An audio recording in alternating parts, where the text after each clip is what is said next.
안녕하세요. 먼저 마이크가 안 되는 건가요? 네.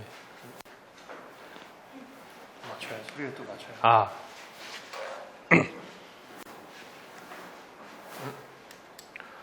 갑자기 안 되네요. 네, 마이크가.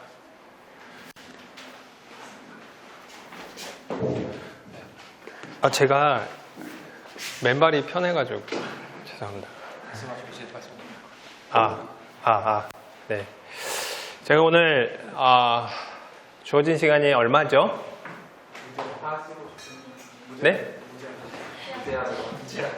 그렇게 얘기하시면 더 혼란스럽고 네.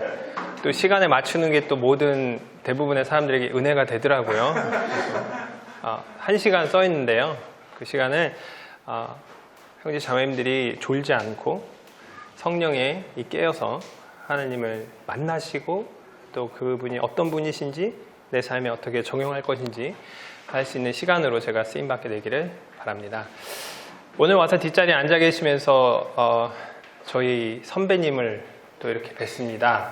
우리 송영환 형제님 가정을 제가 보면서 하나님께서 이 서대문교회를 참 많이 사랑하시는구나. 인도네시아에서 참 이 장수와 같은 우리 송영환 형제님 가정을 한국에 보내셔서 서대문교회에 섬길 수 있게 하셨구나 라는 것들을 이렇게 보면서 제 마음가운데 깊은 감동이 되었어요. 선교사가 가장 행복한 건 선교지에서 주님 나라 가는 거거든요. 가장 힘든 건 선교사가 주님께 쓰임받다가 본국으로 돌아오는 겁니다. 그런데 왕이 장수에게 돌아오라고 하면 저희가 순종하는 거예요.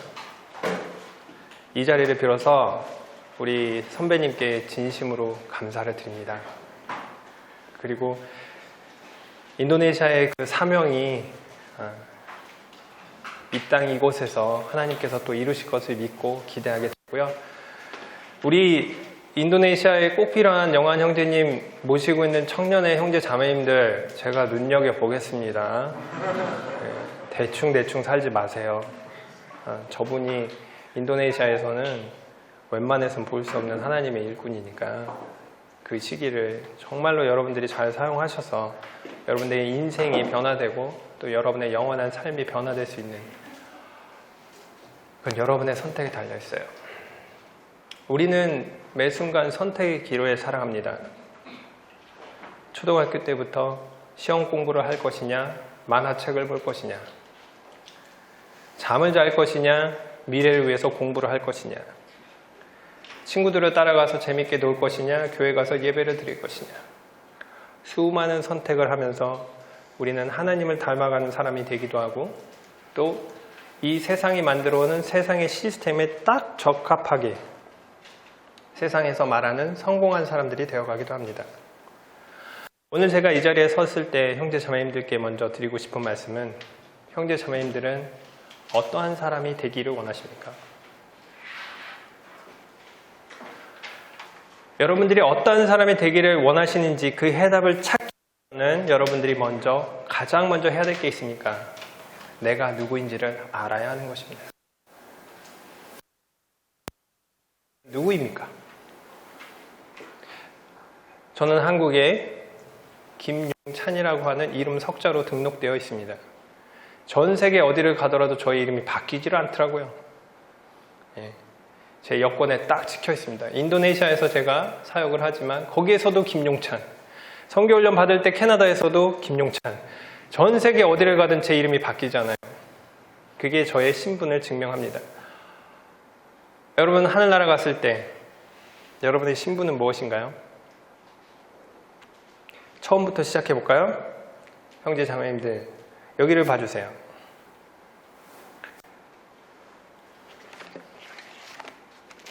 하나님의 말씀으로 여러분이 죄인인 것과 영원한 형벌을 받아야 하는 절망 가운데 살아가던 사람이었던 여러분들이 이 하나님의 말씀을 통해서 예수 그리스도께서 십자가에서 여러분의 죄를 위해서 죽으신 것과 나의 모든 죄가 깨끗해진 것, 그러므로 우리가 사망에서 생명으로 옮겨진 것을 여러분 믿으십니까? 제가 딱 봤는데 여기 한 분, 두 분, 세 분, 네 분 이쪽에 없었어요. 이럴 때는 좀 호응을 해주셔야 돼요. 그래야 이렇게 하나님의 종도 힘이 나는 거예요.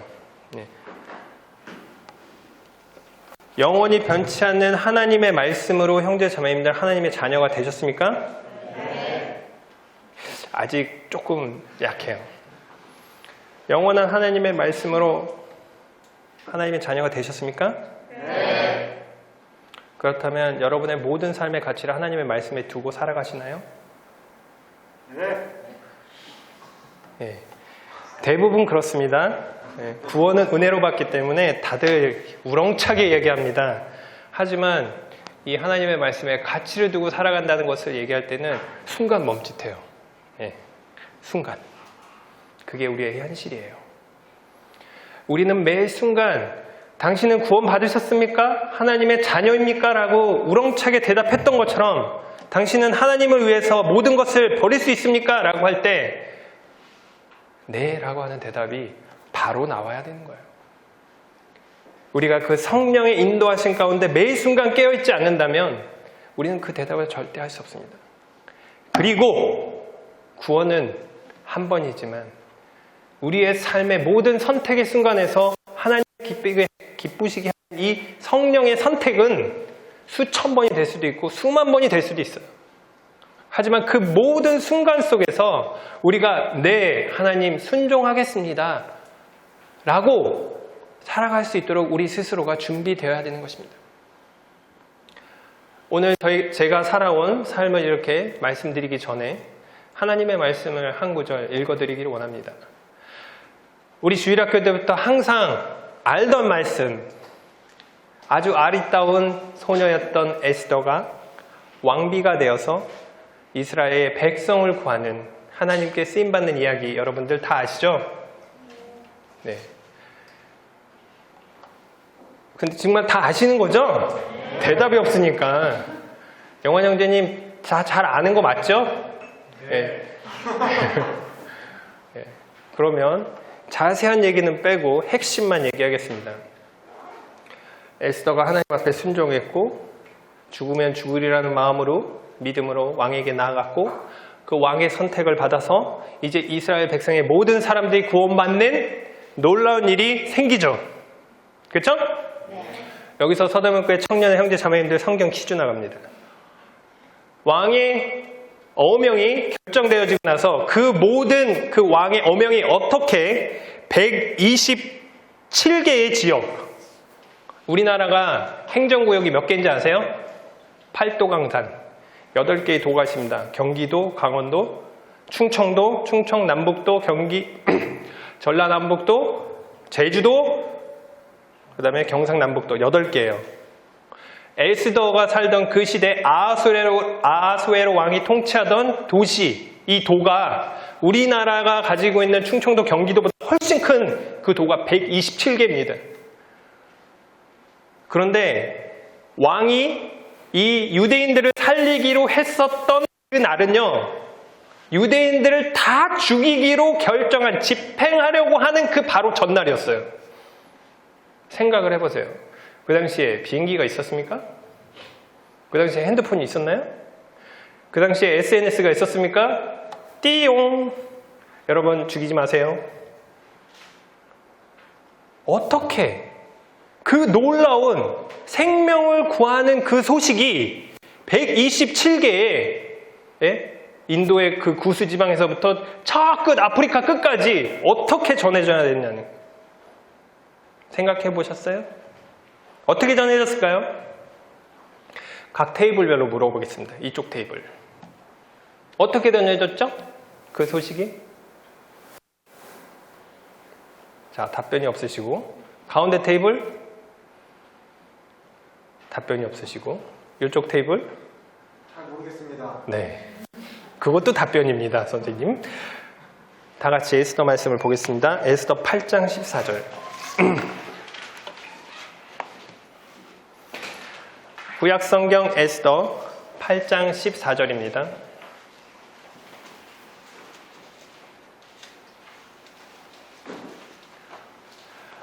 우리 잘 모르겠다고 솔직하게 말씀하셨던 형제님, 이 말씀 읽어주시기 부탁드리겠습니다.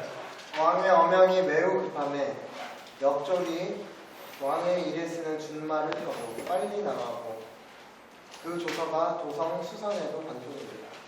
자, 어떻게 진행이 됐는지 너무 잘 기록되어 있죠. 왕의 어명이 어떻습니까?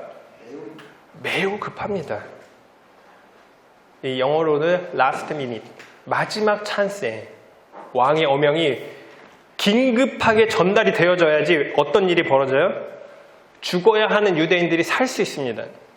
이 어명이 전달되지 않으면 그들은 죽는 거예요.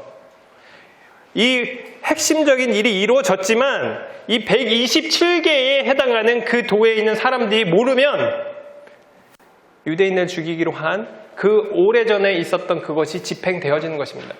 왕의 어명이 매우 급하였어요. 그래서 누가 이걸 가지고 가죠? 역졸이라고 제 성경에 표현되어 있거든요.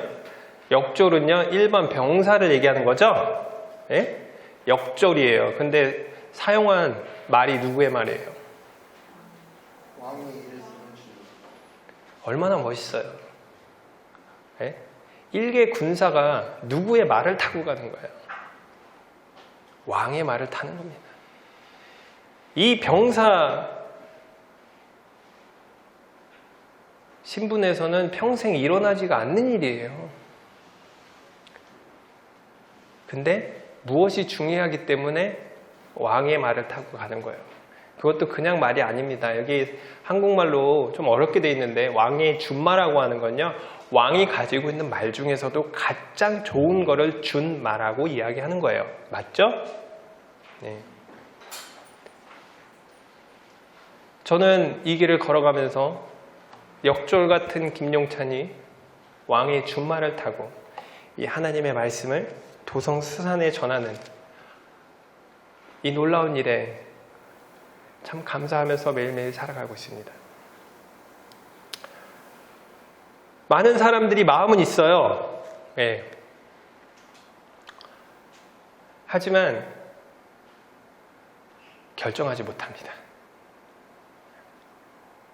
마음은 있는데 결정을 못하는 거예요. 여러분들이 가지고 있는 그 성경에 적혀있는 하나님의 진리가 바로 사람을, 영원히 죽어가는 사람을 살릴 수 있는 왕의 어명과도 같은 거예요. 역졸 같은 우리가 이제 왕의 준말을 타고 어디로 나가는 거예요? 세상으로 나가는 겁니다. 얼마나 멋져요. 왕의 그 소식을 가지고, 근데 이 왕의 소식도 이게 그 전쟁에 패한 게 아니라 왕의 승리의 소식을 가지고 우리가 가서 전하는 거예요. 근데 이 왕이 누구의 왕이냐? 여기는 아하수에로 왕, 127개의 도를 주관하죠. 우리가 섬기는 왕은 어떤 분이세요? 우리가 섬기는 왕이 소유한 것이 어떠한 건지 우리는 과학 시간에 배우죠. 우리가 보는 지구, 우주, 은하계, 사람들이 이제 짓다 이름을 짓다가 너무 커지니까 지을 수가 없어서 뭐라고 정했냐면 우주는 계속해서 팽창하고 있다. 왜? 끝이 없어요. The King of Kings. 바로 우리가 섬기는 분이 바로 그분이라는 것입니다. 우리 인생 이런 왕에게 한번 걸어보지 않습니까? 대답이 없네요. 여러분들의 한 번뿐인 인생, 이런 왕의 소식을 전하는 일에 한번 투자해보고 싶지 않으세요? 여러분들 아무리 열심히 일해서 대기업 들어간다 그래도, 아무리 좋은 기업, 공기업 들어간다 그래도 열심히 일해봐야 30년입니다. 그거 끝나고 나면 다 은퇴하는 거예요. 제가 지난주 목요일이었죠. 시내버스 140번을 타고 강남역에서부터 시작해가지고 쭉 해가지고 이제 도봉산까지 가는데 제 마음 한켠이 너무나 슬펐습니다. 길거리에 노인분들이 정말 많았어요. 특별히 이 종로를 지나가는데 이 노인분들이 줄을 쫙 서가지고 저는 왜 저렇게 줄을 서 있지? 근데 이 버스가 이게 쭉 가면서 그 줄의 끝에서부터 쫙 가는데 그 엄청나게 많이 쌓인 봉다리가 있는 곳에서 사람들이 뭘 하나씩 가져가더라고요. 그러고 나서 그 옆에 가보면 이렇게 공원 같은 게 있는데 거기에서 앉아서 어르신들이 음식을 먹고 있더라고요. 아, 저기 앉아 계신 노인분들이 젊었을 때는 다들 정말 좋은 직장에서 좋은 곳에서 대우받고 살았는데 참 저분들의 삶이 저렇게 마무리되는 건가? 이런 생각을 제가 하게 되더라고요. 여러분에게 주어진 이 청년의 시간은 결코 길지 않습니다. 하지만 이 청년의 시간에 여러분이 어디에 시간을 투자하는지, 여러분의 마음을 어디에 두는지에 따라서 여러분의 영원한 삶이 바뀌는 거예요. 그 부분을 여러분들이 꼭 잊지 않기를 바랍니다. 그래서 제가 오늘 정한 타이틀이 바로 뭐라고요? 제가 여러 교회를 방문하면서 어떤 분들은 저희들의 이야기를 딱 들으면서 꼭 영화 한 편을 본 것처럼 너무 감동적이었어요. 정말 좋아요. 그리고 거기서 딱 끝나더라고요. 선교사님들이 너무 교회를 많이 오다 보니까 그냥 지친 내 삶에 그냥 영화 같은 단비 같은 내가 이렇게 답답한 내 마음을 뚫어주는 그 시원한 그 사이다 같은 그런 이야기 정도로만 생각을 하더라고요. 그런데 어떤 분은 형제님의 이야기를 듣고 자매님의 이야기를 들으면서 제 삶에서 무엇을 하나님 앞에서 내려놓아야 되는지를 알게 해주셨습니다. 제가 이 결정을 계속해서 지속할 수 있도록 기도해 주세요. 우리들의 삶의 이야기가 성령의 감동하심으로 그 사람의 삶을 변화시키는 놀라운 도구로 사용되는 것도 보았습니다. 여기 앉아 계신 형제 자매님들, 단순한 사이다로 한 잔 딱 마시고 시원하게 끝나는 그런 이야기를 만드시겠어요? 아니면 삶을 변화시키는 여러분들의 인생의 어떤 터닝 포인트를 만드시겠습니까? 저는 오늘 형제 자매님들께 4가지 제가 이 길을 걸어오면서 배웠던 원리에 대해서 이야기해드리기 원합니다. 특별히 청년의 시기에만 할 수 있는 원리들인데요. 이쪽에 앉아 계신 분 쪽 다 보이시나요? 제가 가리고 있는 건 아닌지 싶습니다. 먼저는 하나님께서 저를 어떻게 부르셨고 또 청년의 시기에 어떻게 가정을 이루게 하셨고 또 3번째는 어떻게 이 전쟁을 위해서 저를 예비시키셨고 또 제가 살아가는 동안에 이 믿음의 어떤 동역자들을 만나게 하셨는지 이렇게 말씀드리도록 할게요. 죄송한데요. 노트북을 여기다 놓을 수 있을까요?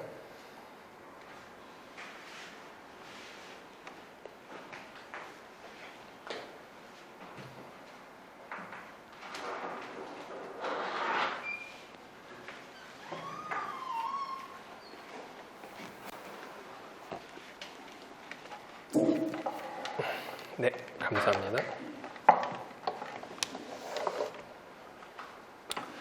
제가 살아온 인생의 어떤 순간순간들을 돌아보면 하나님께서 우리의 삶을 인도하시는 원리가 있더라고요. 그 원리 중에 하나가 뭐냐면 빌립보서 2장 13절에 있는 말씀이었습니다. 너희 안에 행하시는 이는 하나님이시니 자기의 기쁘신 뜻을 위하여 너희에게 소원을 두고 행하게 하시나니.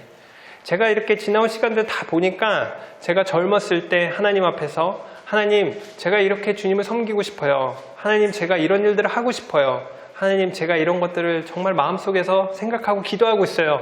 라고 하는 것들이 참 놀랍게 하나님의 시간에 하나님의 방법으로 하나님께서 이루어 주신다는 거예요. 우리 형제 자매님들 마음 가운데서 정말 기도하고 생각하고 바라는 것들이 실제로 이루어진다는 것입니다. 그렇기 때문에 우리가 꿈을 꿀 수 있는 거예요. 여러분들이 세상적인 것을 꿈꾼다면 세상적인 일들이 이루어질 겁니다. 그런데 우리가 이 땅에서 사는 삶이 몇 년? 이시죠? 길어야 80이에요. 근데 우리가 정말 여러분들이 하나님의 말씀으로 구원받는 하나님의 자녀라면 이 잠시 잠깐 살아가는 이 80년의 삶을 위해서 여러분들 지금의 시간을 투자하시겠습니까? 아니면 영원한 나라에서 살아가는 영원한 시간에 여러분의 삶을 투자하시겠어요? 여러분은 선택의 기로에 서 있는 것입니다. 제가 하나님 앞에서 이 영원한 시간을 위한 꿈을 투자하는 것을 결정했을 때 하나님께서는 하나님의 계획에 의해서 저를 인도해 주셨어요. 선교에 대한 마음을 16살 때 이렇게 갖게 되면서 여러 선교지들 방문했었는데 그 중에서도 저에게 가장 기억에 남는 것은 저 혼자 선교지를 방문했었던 1996년도 7월. 제가 이거 비하인드 스토리 얘기해 줄게요. 서대문교회에서만 얘기한 거예요. 1996년도에 송영찬 형제님께서 군대를 제대하셨어요. 그러면서 제가 그 당시에 대학교 2학년이었습니다. 용찬 형제 선교지 방문할까? 좋죠 형님. 그래 그러면 어디 갈까? 필리핀 어때요? 그래 필리핀 가지. 기도하면서 그 당시 이제 김성영 형제님 계셔서 편지 보내고 다 준비해가지고 다 티켓까지 사놨어요. 근데 용찬 형제 미안한데 나 스리랑카로 가야 될 것 같은데. 그때는 왜 글로 가는지 몰랐어요.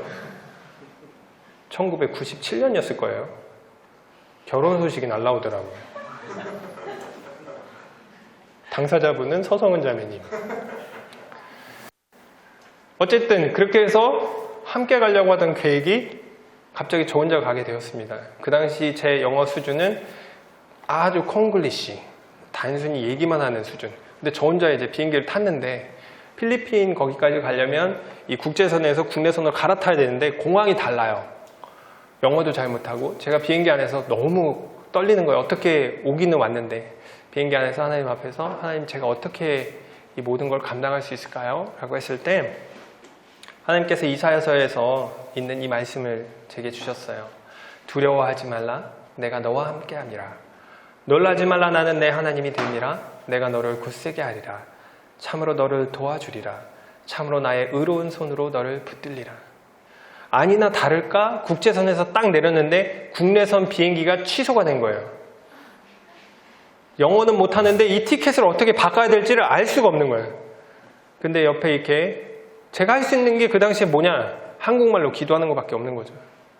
기도하는데 옆에 그 필리핀 공항에 가면 막 도와주겠다고 오는 그 짐꾼들, 그 짐꾼이 와가지고 도와주겠다고 하는데 그것도 고마운 거예요. 그래서 제 사정을 설명을 했더니 이 사람이 가가지고 막 얘기를 해가지고 몇 시에 비행기를 타라고 이제 얘기를 해주는데 너무 두려운 게 뭐냐면 저는 태어나서 처음 비행기가 이렇게 취소된 거를 봤고 예정된 시간하고는 거리가 한 6, 7시간 돼가지고 공항에서 기다리는데 너무 무서운 거예요. 그때마다 제가 이 말씀을 붙들었어요. 근데 정말 하나님께서 매 순간순간 저를 인도하셨습니다. 제가 배운 게 뭐냐면 첫 번째, 하나님께서는 그분의 이름을 위해 공급하시는 거예요. 그분의 이름을 위해서 우리의 필요를 공급하시는 것입니다. 마태복음 6장에 너희가 참새보다 귀하지 않겠냐라고 우리에게 도전하시는 그 하나님, 그거를 경험할 수가 있었습니다. 언제요? 제가 대학교 2학년 때. 그리고 또 말씀으로 나에게 교훈하시고 인도하신다는 거. 아마 그 비행기 안에서 하나님의 이 말씀이 없었으면 아마 저는 너무 당황해가지고 공항에서 아마 미아가 됐을 수 있었을 거예요. 그런데 이 말씀이 저를 인도해 주었고요. 또 세 번째, 제가 그 필리핀에서 보았던 건 뭐냐면 하나님은 모든 사람이 구원받기를 원하신다는 거예요. 그리고 기다리신다는 것을 하나님 제게 보여주셨습니다. 그게 24년 전이에요. 96년이니까. 근데 그렇게 시간이 지나고 나서 하나님은 저를 혼자 보내지 않으셨습니다. 청년의 시기에 우리 형제 자매님들 죄송한데 여기 아직 그 총각이시고 처녀이신 분 손 들어 보실까요? 예. 인생에 있어서 참 중요한 결정 중에 하나가 뭐냐면 결혼이에요. 예. 결혼인데 여러분들 이렇게 결혼하기 위한 전략이 있으신가요?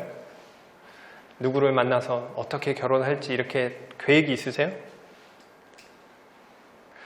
아니, 세상에 정말 중요한 결혼을 하는데 어떻게 전략이 없으면 어떻게 해요? 예. 저는 제가 이렇게 저희 아내를 만나서 제 생각과 제 방식대로 이렇게 아내를 좀 끌어오려고 했는데 다 안 됐어요. 지금 저희 아내입니다. 다 퇴짜 맞았어요. 그래가지고 제가 훈련원에 있을 때인데 이거 참 안 되네. 그래서 포기를 하고 고린도전서 7장을 이렇게 읽는데 거기에 뭐가 나오냐면 독신이로 주님을 섬기는 게 나오는 거예요. 내가 독신으로 주님을 섬기는가 보다 라고 생각을 했어요. 너무 감동이 되더라고요. 정말 주를 위해서 내가 이렇게 섬겨야겠구나 그랬는데 잠언에 또 이 말씀이 나오는데 이게 더 감동이 되더라고요. 집과 재물은 조상에게서 상속하거니와 슬기로운 아내는 여호와께로 말미암느니라. 그래서 고린도전서 7장의 독신의 그런 은사보다 이 하나님이 주신 아내를 더 소원하는 쪽으로 방향이 바뀌면서 전략을 대폭 수정했습니다. 예전에는 내가 가지고 있는 그 조그만 그 지식을 가지고 어떻게 이렇게 사람들 마음을 끌어보려고 했는데 다 포기하고 여기 뭐라고 돼 있어요? 집과 재물은 조상에게서 상속하거니와 슬기로운 아내는 누구에게서 말미암는다고요? 여호와께로 말미암는다고. 이게 핵심이구나. 내가 하나님을 기쁘시게 해야, 하나님 보시기에 거룩해야 하나님께서 그에 합당한 아내를 내게 주시겠구나. 근데 저는 사실 저의 깜냥보다도 더 참 아름답고 하나님을 사랑하는 그런 아내를 하나님께서 주셨어요. 그래서 우리 형제 자매님들께도 격려와 함께 도전을 드리겠습니다. 결혼은요 단순한 선택이 아니라 이 커밋먼트예요. 커밋먼트가 뭔지 아세요? 내가 그거를 사명감을 가지고 이렇게 선택하는 거예요. 우리 결혼하신 형제 자매님들은 아시죠? 결혼은 단순히 즐기기 위해서 하나님께서 만들어 놓으신 이 세상의 어떤 이렇게 뭐라고 얘기해야 될지 생각이 안 나네 갑자기. 네? 제도 비슷한 그런 건데 참 죄송합니다. 우리는 결혼을 통해서 나의 그 밑바닥을 봐요. 내가 얼마나 부족한 자인지, 내가 얼마나 이기적인 자인지, 그리고 내가 얼마나 나만을 생각하는 사람인지를 상대편을 통해서 보게 됩니다. 그럴 때 우리는 그것을 통해서 내려놓게 되는 거예요. 난 정말 어쩔 수 없는 자이구나. 그러면서 우리가 점점 내 자신을 내려놓으면 내려놓을수록 우리가 그리스도를 닮아가는 겁니다. 그리고 그것을 통해서 하나님이 하나 되게 하신 가운데서 하나님이 일하시는 것을 부부로서 한 몸으로 함께 누릴 수 있는 거예요. 여기에는 정말로 하나님에 향한 분명한 사명감이 있어야 돼요. 결코 포기하지 않겠다라고 하는, 결코 놓지 않겠다라고 하는 그런 사명감이 있어야 하는 것입니다. 하지만 단순히 내가 결혼이라고 하는 것을 즐기기를 원한다면요, 이 부부관계보다 쉽게 끊어지는 관계가 또 세상에 또 없어요. 이게 그냥 가서 도장 한번 찍으면 그냥 남남이 되는 거예요. 형제 자매님들 진지하게 청년의 시기에 고민해 보세요. 나는 정말 독신으로 하나님이 부르셨는가? 아니면 정말 가정을 꾸린 것인가? 여러분이 정말로 가정을 꾸린다는 것에 마음을 두고 기도하고 계시다면 그것을 위해서 준비하십시오. 이게 청년의 시기에 여러분들이 정말로 진지하게 생각하고 고민해야 되는 거예요. 저는 아내하고 함께 결혼을 했을 때부터 성교훈련을 받기 위해서 이제 서로 마음을 같이 했었습니다. 직장 생활을 하면서 이제 저희 아내가 저에게 이렇게 직장을 그만두고 성교훈련 준비를 이렇게 집중해보라고 이렇게 저한테 권유했었어요. 왜냐하면 저희가 성교훈련을 받는 게 다 영어로 진행이 되었는데 그 당시에 제가 이제 영어 수준이 안 됐기 때문에 직장 다니면서 영어 공부를 했었습니다. 그런데 저는 뭐라고 얘기했냐면 나는 직장 생활과 선교 준비 다 할 수 있어. 걱정하지 마. 예. 근데 이게 실패했죠. 안 되더라고요. 그래서 이제 제가 직장을 그만두고 그런 모든 과정 가운데서 아내와 함께 기도하면서 하나님의 인도하심으로 제가 이제 2007년 8월에 직장을 그만뒀는데, 예전에 제가 선교는 제가 정말 하고 싶은 거, 그리고 제가 꿈꾸던 저의 소원이었는데 2007년 8월에 아까 말씀드렸던 이 하나님의 말씀을 창세기부터 계시록까지를 이렇게 3일 동안 공부를 하면서 와, 나 같은 사람을 위해서 하나님이 이 수천 년 동안이나 이 예수님이 세상에 오기 전부터 이것들을 계획하셔서 그것들을 성취하셨다라고 하는 이 하나님이 십자가에서 이루신 승리의 소식이 정말 저에게 저의 모든 것을 다 내려놓을 수 있게 하셨어요. 그래서 직장을 그만두고 이 선교 훈련을 받기 위해서 저희가 준비하게 되었습니다. 세 번째는 우리는 지금 평화로운 세상에 살고 있습니다. 그렇죠? 전쟁이 없죠? 우리 형제 자매님들 전쟁이 뭔지 아세요? 전쟁은요, 자기의 이익을 위해서 이 적을 죽이는 거예요. 그게 전쟁입니다. 지금 대한민국 평화롭습니까? 대답 좀 해주세요. 평화롭습니까? 정말요? 여러분들이 보실 때 평화롭죠? 제가 인도네시아에서 딱 보니까 와, 전쟁도 이런 전쟁이 없더라고요. 영적으로 엄청난 전쟁이 지금 이 한국 가운데 일어나고 있습니다. 거의 지금 전사 상태. 누가? 하나님의 자녀들이. 이 군사들이 힘이 지금 다 떨어져 가고 있어서 지금 다들 지쳐 보여요.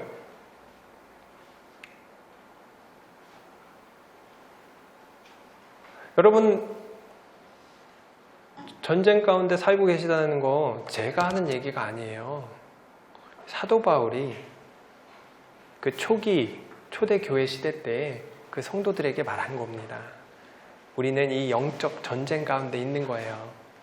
영적 전쟁 가운데 있는 우리들이 하기 위해서 정말로 이 전쟁을 위해서 우리가 준비해야 되는 거예요. 그리고 특별히 청년의 시기에 우리가 이것을 위해서 우리들의 힘과 우리들이 가지고 있는 것들을 드려야 되는 겁니다. 하나님께서는 모든 세대 가운데서 정결하고 충성된 사람들을 사용하셔서 그분의 영광을 나타내십니다. 그 성경을 보면 사도 바울이 믿음의 경주라고 표현한 거 여러분 기억나세요? 네? 아니 왜 이걸 믿음의 경주라고 얘기했을까요? 경주라고 하는 게 뭐예요? 우리 보라색 티셔츠 입고 계신 사회자님이 설명 부탁드리겠습니다. 그리고 죄송한데요, 저 물 한 잔만 갖다 주시겠어요? 네.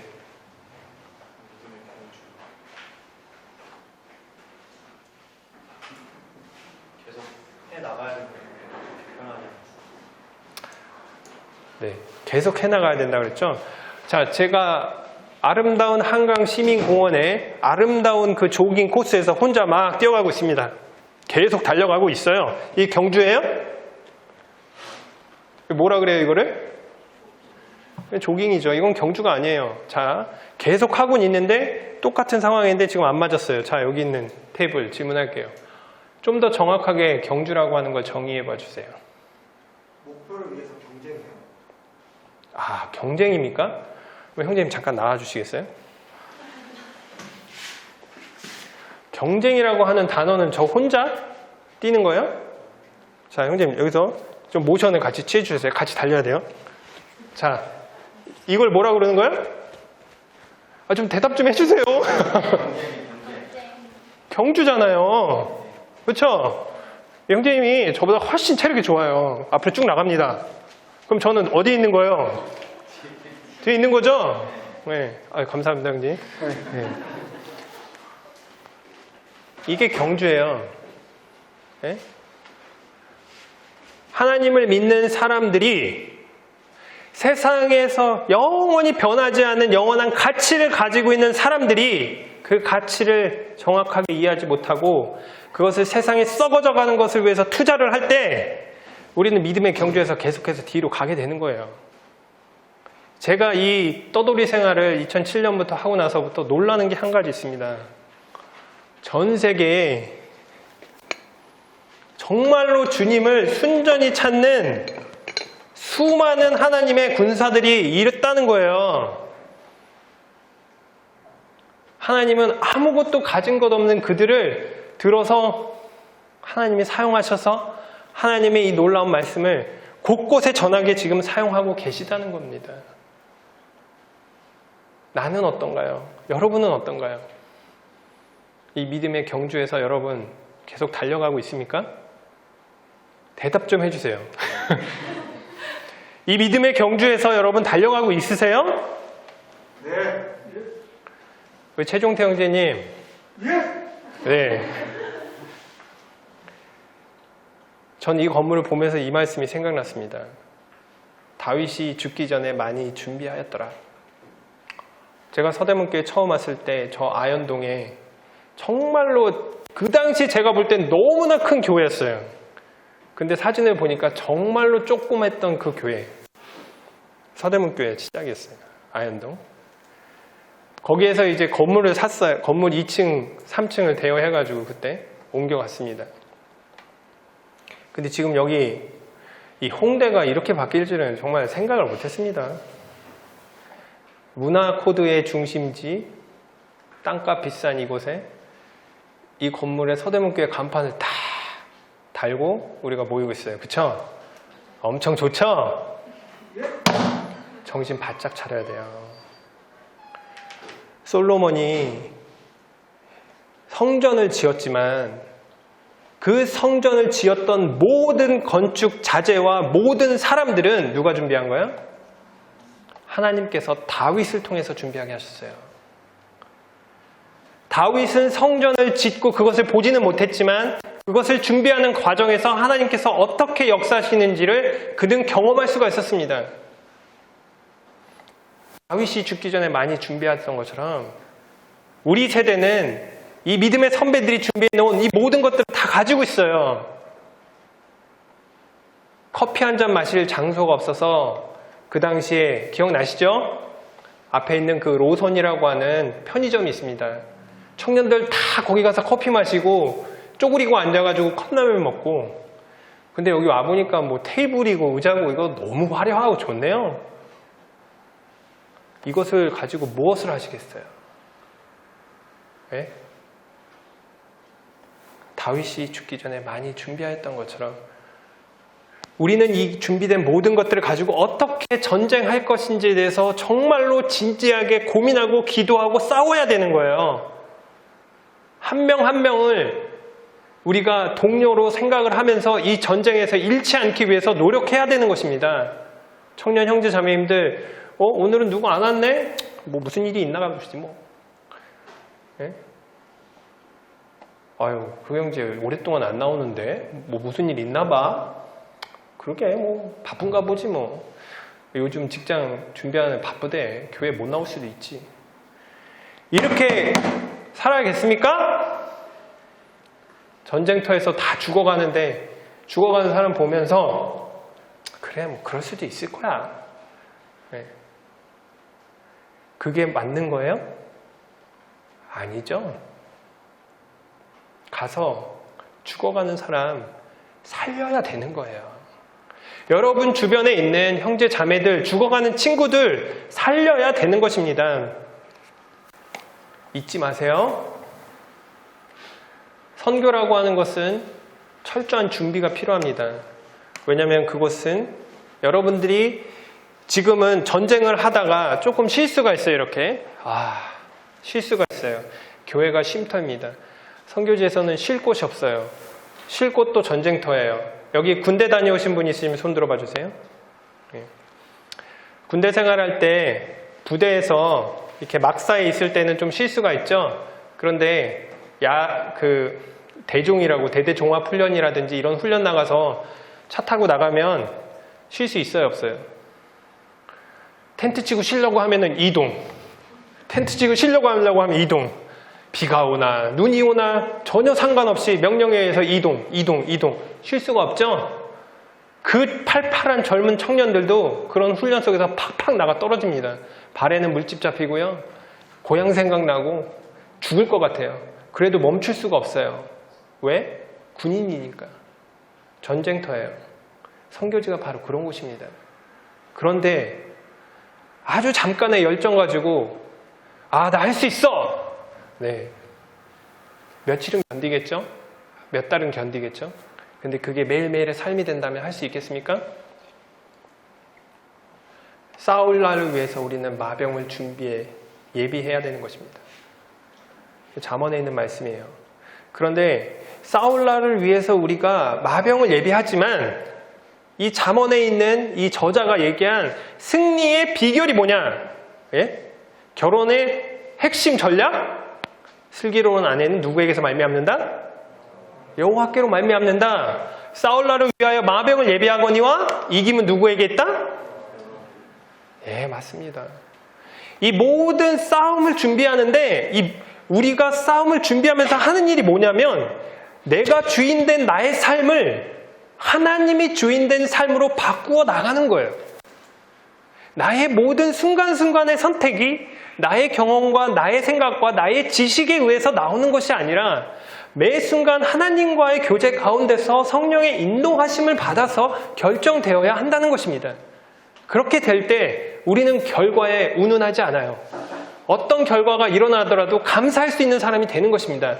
왜냐하면 하나님이 행하신 것을 우리가 알기 때문에 그래요. 저희가 이 싸울 날을 위해서 선교를 위해서 준비했었던 것 중에 하나는 바로 선교 훈련이었습니다. 선교지를 방문하고 나서 저희가 왜 훈련받아야 되는지에 대해서 명확하게 저희가 알게 되었고 또 그것을 위해서 영어를 배우고 들어가게 됐어요. 자, 그럼 이제 선교훈련에서 뭘 하냐? 첫 번째는 하나님의 말씀을 배웁니다. 네. 하나님의 말씀을 배워요. 왠지 아시죠? 우리가 싸우는 가장 중요한 무기가 뭐예요? 하나님의 말씀입니다. 우리가 가지고 있는 지식이나 우리가 세상에서 배운 능력을 가지고 싸우는 게 아니에요. 우리는 하나님의 말씀을 가지고 영혼을 자르고 영혼의 그 골수를 뽀개는, 그러기 위해서 우리가 성경을 배워야 되죠. 청년의 시기에 하나님의 말씀을 배우는 것은 현재 우리의 삶을 바꿀 뿐만 아니라 영원한 삶을 변화시키는 힘이 되는 거예요. 여러분들은 지금 하나님의 말씀을 여러분들의 그 정말로 신선한 여러분의 그 뇌를 가지고 하나님 말씀을 공부하는 거예요. 그래서 선교훈련을 가면은 첫 번째 성경 공부를 하게 됩니다. 두 번째는 이 특수한 환경에서 내가 살아가기 위해서 기술적인 것들을 배우게 돼요. 보시는 것처럼 가스. 한국에서는 이런 기본적인 생존 기술을 하는 사람들을 별로 좋게 보지 않더라고요. 왜냐하면 이 노동직이라고 하는, 그래서 이 사람들은 다 이렇게 사무실에서 이렇게 좋은 책상에서 앉아서 공부하면서 이 좋은 직장 다니는 무슨 삼성 직원, 그 다음에 SK 직원, 뭐 좋은 우리들이 얘기하는 인류 대기업. 네? 제가 놀란 게 뭔지 아세요? 이번에 교회를 이렇게 방문하면서 대화를 하는데 어르신들이 어이 그 뭐 아들 뭐해? 그랬더니 저기 아들 삼성 다닌대. 저기 아들 뭐해? 저기 뭐 한국전력 다닌다나가. 그래서 제가 깜짝 놀랐어요. 왜 놀랐겠어요? 아니 자기들 자녀들이 직장 다니는 직장이 그 사람을 신분을 대변하고 있는 세상이 돼버린 거예요. 여러분 죄송합니다. 여러분들이 사는 시대가 이래요. 제가 살던 시대만 해도 그러지 않았거든요. 여러분들 정말 힘든 세상에 사시는 거예요. 그래서 정말 여러분들이 더 정신 차리셔야 되는 거예요. 세상은 점점 더 힘들어지는 세상이 되어 갑니다. 그래서 이렇게 가스를 실제로 고치고, 근데 빨간색으로, 여기 불을 좀 꺼주실 수 있을까요?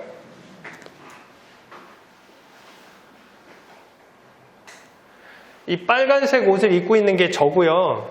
그 옆에 있는 분이 바로 저희 아내입니다. 훈련 받는 걸 잘 보세요. 그리고 또 이제 몸이 아프잖아요. 그러면은 한국은 병원 가면 되죠. 그쵸? 모든 병원이 다 가까이 있잖아요. 근데 사실 부족에 가면은 병원 한번 가는 것도 쉽지가 않아요. 그래서 기본적인 치료들을 할 수 있도록 저희가 그것들을 배우게 됩니다. 그래서 보는 것처럼 이렇게 주사를 놓는 거거든요. 근데 제가 저희 아내 주사를 놓으려고 하다가 제가 좀 성격이 덤벙덤벙 되거든요. 주사를 이렇게 제대로 놓아야 되는데 이게 제대로 못 놔가지고 주사가 뚝 떨어졌어요. 그 어디 박혔냐면 제 허벅지에 박힌 거예요. 그래서 이런 의료 훈련들을 이렇게 배워가는 거예요. 왜? 전쟁에서 살아남아야 말씀을 전할 수 있지 않습니까? 그리고 이제 1년차 이런 훈련들이 끝나고 나면은 보시는 것처럼 이제 산속에 들어가가지고 4주 동안 이제 사는 정글 캠프라고 하는 훈련을 해요. 그래도 정글 캠프가 여러분 아시는 뭐 글램핑처럼 모든 게 다 갖춰져서 몸만 가는 곳이 아니에요. 아무것도 없는 곳에 딱 나무하고 테이프만 있어요. 플라스틱하고. 거기 가서 보시는 것처럼 집을 지어요. 시간은 딱 2주 줍니다. 일요일날 일 못해요. 실제적으로는 약 12일인데 그 중에서 또 남자들은 3일 동안 산악행군이라 그래가지고 이 3일 동안 약 40km 행군을 하게 돼요. 여자 자매들은 남아가지고 계속 집 짓습니다. 보시는 것처럼 집을 져요. 근데 이런 훈련 과정을 통해서 저희가 배운 게 뭐냐면 하나님께서는 가정이 함께 전심으로 주님을 섬기기를 원하십니다. 그리고 남자는 가정의 머리이고 그리스도는 교회의 머리가 되신다는 것을 이렇게 배우게 돼요. 자, 이 사진 속에서 숨은 그림 찾기 하나 할게요. 저희 아이들이 있습니다. 아이들이 어디 있을까요? 저 가운데. 예. 저 가운데 지금 뭐 하고 있어요? 부모님들이 일을 할 때 아이들도 다 같이 동참하게 돼요. 이 선교 훈련 과정에서는 단순히 형제만 가르치는 게 아니라 남편, 아내, 아이들까지 전체가 다 왜 하나님께서 그 가정을 선교사로 부르셔서 어떤 일을 해야 하는지에 대해서 훈련을 같이 하게 돼요. 그래서 자녀들이 그것들을 내가 싫어하는데 막 끌려오는 그런 느낌이 아니라 그 아이들도 어린 나이지만 진지하게 생각을 하게 되는 거예요. 왜 우리 부모님이 복음을 전하러 가야 하나? 그런 이런 훈련 과정 가운데 있고요. 그래서 집을 질 때도 보시는 것처럼 저희 첫째였어요. 김예린. 저렇게 조그맸어요. 예. 그래서 다 같이 짓습니다. 아, 요즘 그 쿠팡 프레쉬부터 시작해가지고 한국은 틱틱틱 하면 다음날 아침에 그냥 아이스박스에 그냥 신선한 야채부터 시작해서 고기까지 다 배달되더라고요. 아, 산속에 로켓 프레쉬 없습니다. 예. 심고 나면 한 최소 2달에서 3달 걸려야 야채를 얻을 수 있어요. 그래서 이제 그런 훈련 받기 전에 미리 들어가서 야채 심어 놓고 이제 훈련 때 배우는 거고, 이게 저희가 만든 집이고요. 이제 집을 이렇게 지어 놓고 여기에서 4주를 삽니다. 4주 동안 산에서 못 내려와요. 아우, 나 잠깐만, 나 뭐 빼먹었네? 잠깐 내려가서 갖고 오면 안 돼요? 안 돼요. 산속에서 4주를 그냥 살아야 돼요. 먹을 거 사러 쇼핑 보러 밑에 못 내려옵니다. 예. 한계치의 상황에서 이제 선교사 후보생들을 이렇게 훈련시키는 거예요. 여기는 그 뭐라 그래요? 소리가 옆집 소리가 다 들려요. 숨 쉬는 것까지 들려. 산속에서. 훈련생들이 집을 하나 지면요, 또 저쪽에 또 집을 짓거든요. 그래서 부부싸움이 나면요, 이 학생들이 다 알아. 아, 저 집은 전날 싸웠구나. 애들 울고 땡깡 피고 그러죠? 다 들려요. 다 오픈된 상태에서 훈련을 하게 되고, 남자들은 이렇게 생존 훈련을 하게 됩니다. 근데 저는 특별히 이 훈련을 하면서 하나님께서 저를 특별하게 다루신 게 뭐냐면, 저의 그 야곱과 같은 다른 사람들의 말을 잘 듣지 않는 성향을 하나님께서 이렇게 고치시는 그런 일들을 이렇게 하셨었는데요. 제가 이 훈련들을 하면서 마음을 같이하여 같은 사랑을 가지고 뜻을 합하며 한 마음을 품어 아무 일에든지 다툼이나 허용으로 하지 말고 오직 겸손한 마음으로 각각 자기보다 남을 낮게 여기고, 이 말씀을 참 제 삶 가운데 이렇게 배우게 되었습니다. 그리고 나면 제가 제일 힘들어했던 훈련 과정, 바로 언어 배우는 그 언어 훈련 과정이에요. 1년을 배우거든요. 언어 훈련 과정을 들어가기 전에 시험을 봐요. 이 사람이 언어적인 능력이 얼마나 대단한지를 이렇게 확인을 합니다. 그래서 저 시험을 보거든요. 뭐 저희가 학생이 20명이었는데 딱 테이블에 앉아서 시험을 막 보는데 2시간 줘요, 시간을. 시험을 막 보는데 전 너무 쉬운 거예요. 그래가지고 한 30-40분 지났나? 다 끝내고 나서 제가 이제 여보 난 다 했는데 나갈까? 그랬더니 정말 다 했어? 나 아직 많이 남았는데? 그래서 제가 쉽네. 그래서 막 하고 1시간 안 돼가지고 제가 제출하고 딱 나왔습니다. 근데 이게 성적표를요, 딱 옆에다 나중에 딱 게시를 하거든요. 성적표를 딱 게시했는데 제 이름이 가장 위에 있는 거예요. 그래서 제가 저희 아나 보고, 여보, 봤지? 내가 이런 사람이야. 근데 이게 성적이 위에서 아래가 거꾸로 온 거야. 그래가지고,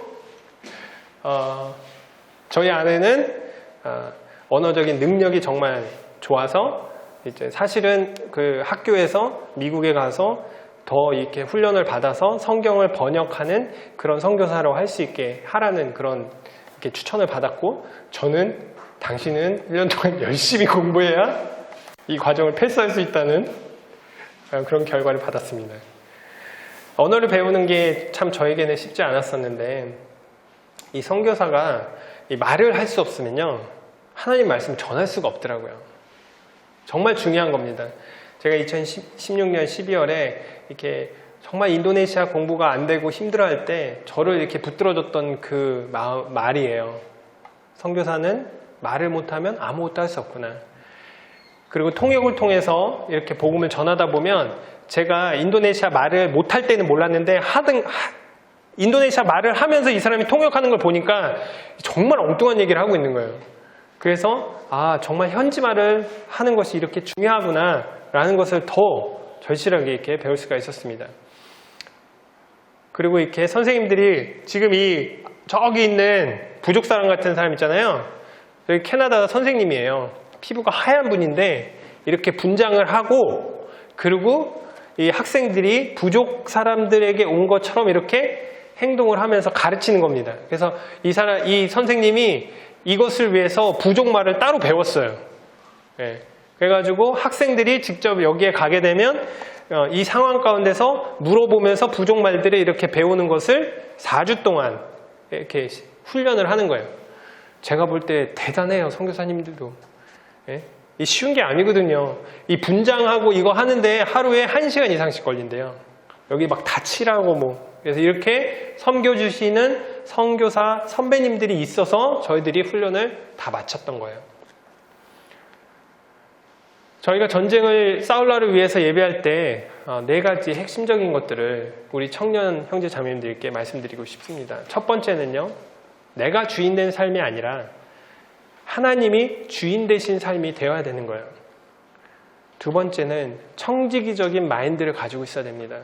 내가 가지고 있는 것이 내 것이 아니라 잠시 잠깐 하나님께서 나에게 맡겨주신 거라는 거예요. 이게 내 거라고 생각하면 뺏기면 너무 아쉽고 속상하고 막 화가 나잖아요. 그런데 잠시 잠깐 하나님이 맡기셨다라고 생각하면, 그래? 또 그러면 주인이 쓰시기에 합당하게 누구에게 주겠지. 이런 마음의 여유가 생깁니다. 남을 섬길 때도, 뭔가를 드릴 때도 내가 갖고 있는 거 그게 아니라 이거 다 하나님이 주신 건데 하나님이 쓰시겠지. 이런 청지기적인 삶을 우리가 배워야 되는 거고, 두 번째는 내 생각, 내 지식과 요즘에 소셜미디어 너무 많죠. 그런 데서 나오는 정보들을 가지고 살아가는 게 아니고요. 이 하나님의 말씀이 내 마음의 중심에 있을 수 있게 하나님 말씀이 중심이 되는 삶을 사셔야 됩니다. 그리고 그리스도 안에서의 연합. 우리가 그리스도 안에서 한 몸이라고 하는 거. 옆에서 교회 안 나오면 사랑하는 형제 자매인데 그냥 놔두지 마세요. 시험 본다고 안 나오면 시험이 중요해? 뭐가 중요해? 한마디라도 좀 물어봐 주세요. 네? 왜 이렇게 우리가 다 예의 갖추고 격식 갖추고 그러고 살았습니까? 우리 최종태 형제님 엄청 구박했어요. 저 청년 때. 청년회 회장님이셨는데. 기억이 안 나는데. 근데 그것이 저를 깨우는, 저의 어떤 생각들을 변화시키는 정말 귀한 어떤 기회가 되었어요. 형제 자매님들, 우리는 그리스도 안에서 한 몸이고 한 지체입니다. 손가락 하나 부러지고 잘라져 나가면 아이 뭐 손가락 없는다고 뭐 못 살아? 이런 게 아니에요. 우리가 손가락 하나 없어지는 순간 우리는 장애인이 되는 겁니다. 그런 마음가짐으로 우리의 하나됨을 우리가 힘써서 지켜야 되는 거고요. 그리고 마지막으로 형제 자매님들께 부탁드리는 것은 청년의 시기에는요, 여러 캠프들이라든지 이런 모임들을 통해서 어떠한 그런 목적 없이도 사람들을 만나서 사귈 수가 있어요. 예?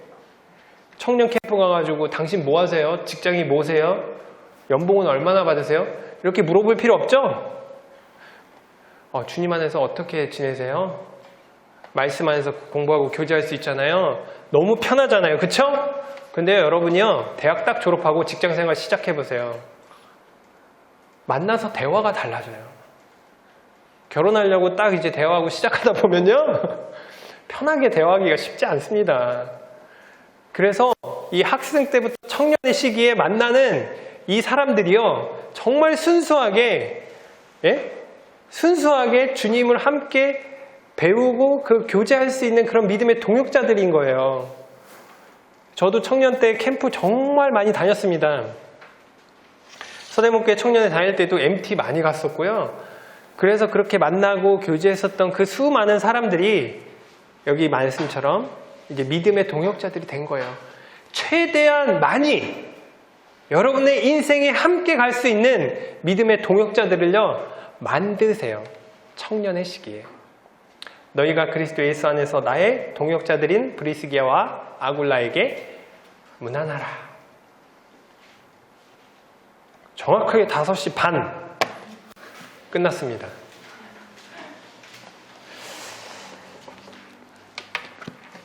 제가 사회자님에게 이렇게 넘기면 되는 건가요? 어떠면 이후의 시간을,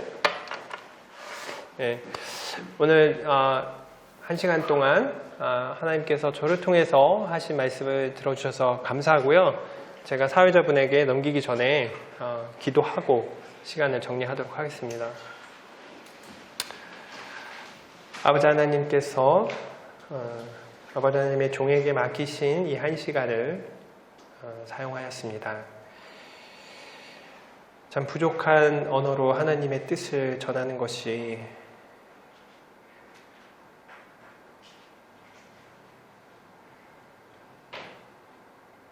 그러함에도 불구하고 하나님께서 하나님이 계획하신 일들이 이루어졌을 것을 믿고 감사를 드립니다. 저희들 죄인으로 죄의 형벌 가운데 있는 자들인데 예수 그리스도의 보혈로 우리에게 생명을 주시고 또 하나님 자녀 삼아 주시고 이 놀라운 소식을 전할 수 있는 왕의 소식을 전달하는 자들로 불러주셔서 감사를 드립니다. 우리의 삶이 하나님의 손에 있사오니 하나님 사용하시고 다만 우리가 잠시 잠깐 이 땅에 사는 동안 하나님과 동행하게 하시고 하나님이 우리의 삶을 통해 이루시는 것들을 보게 하시며 주님이 우리를 기다리시는 그날 정말 주의 영원한 품에 안기기를 소원합니다. 여기에 있는 젊은 청년들 정말 빛의 사자들이여 일어나 빛을 발하라 말하였던 것처럼 세상의 빛과 소금으로 정말 세상을 변화시킬 수 있는 주의 사람들로 만들어 주시옵소서. 우리가 썩어질 정말로 영광을 위해서 살아가는 것이 아니라 이 하늘의 영광을 바라보며 살아가는 자들로 매일 매 순간 살아가게 하여 주시옵소서. 이 모든 기도를 예수 그리스도의 이름으로 감사하며 기도드렸습니다. 감사합니다.